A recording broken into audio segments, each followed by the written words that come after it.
nag-live group po kami sa PHS at sa loob ng school. Kadalasan na binibigay sa amin na schedule ay after class. And since after class,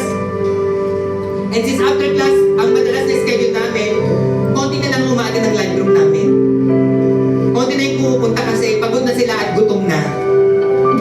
Pero I remember, nung pumunta kami sa principal, bago po kami pumunta sa principal, we really prayed. And sabi namin, Holy Spirit, ikaw na bahala. And after conversation sa principal, sobrang tuwa siya nung binigay namin sa kanya yung mga gusto namin gawin. After conversation sa principal, sinabihan niya kami, ibibigay niya sa amin ng isang subject which is RHGP. It's like catechesis or values education. Dito po, hindi na after class ang schedule namin, kundi parte na kami mismo ng subject nila. Woo!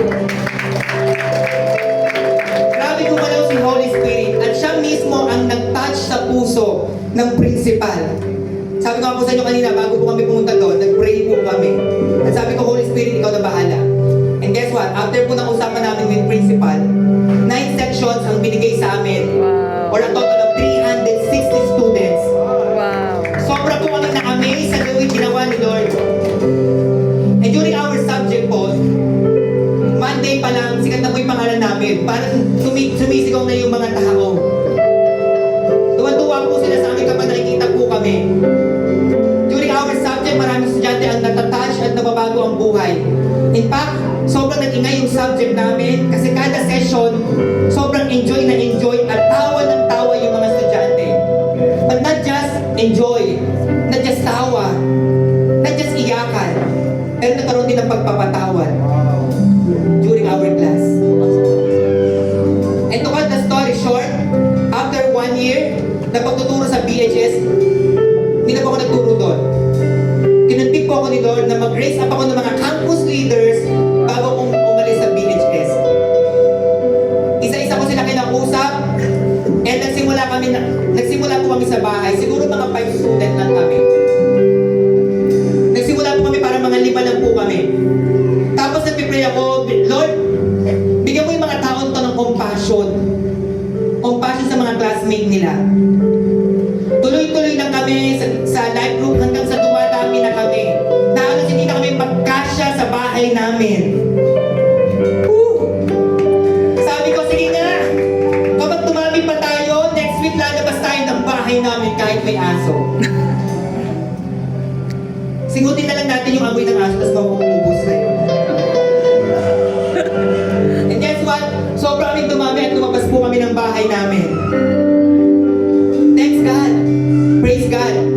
Kasi halos hindi na kami nagkasya sa bahay namin, lumipat kami sa labas ng bahay namin. Nagulat ako dahil sa dami ng estudyante. Hindi na rin kami kasya sa bahay namin at lumipat, hindi na kami nagkasya sa labas ng bahay namin, but lumipat po kami sa mga function room. At kung saan-saan pa. Nag-artila din ako ng mas malaking venue para sa kanila, para lang meron kami mapagdausan. Praise God, after 1 year, na pag-live group po sa kanila, naganap po ang aming first year anniversary na ginawa po dito sa church. Ayan po sila. Wala pa po yung iba. Kasi syempre medyo malayo po ito. Diba? Ang malapit na po sa kanila, Ayala. Lalayo ang mga...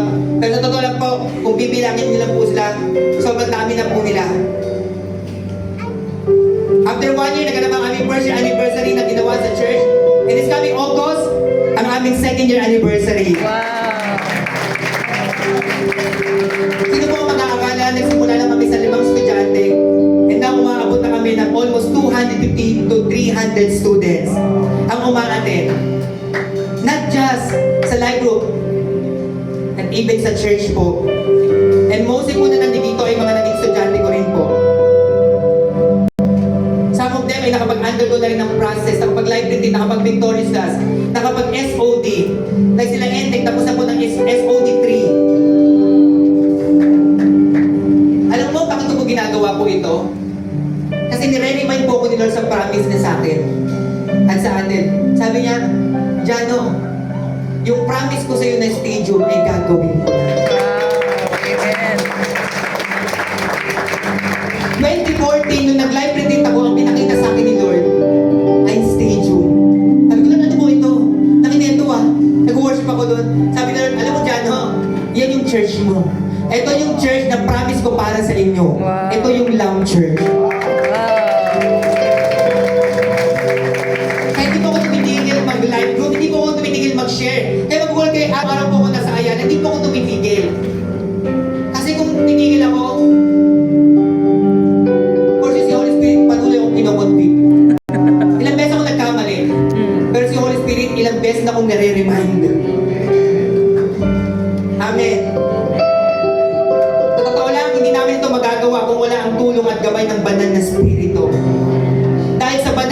Espiritu, yung imposible ay magiging posible. Amen. Una, you are contagious. Kapag puno ka ng banal na Espiritu, mahahawa yung mga taong nasa paligid mo. Amen. Pangalawa, you are full of hope. Kahit na hindi mo na maintindihan yung nangyayari, you are still full of hope kasi alam mo kasama mo si Lord. Pangatlo, you are satisfied. Kasi sa Kanya pala, puno ka na. Amen. Who among of you wants to be baptized by the Holy Spirit?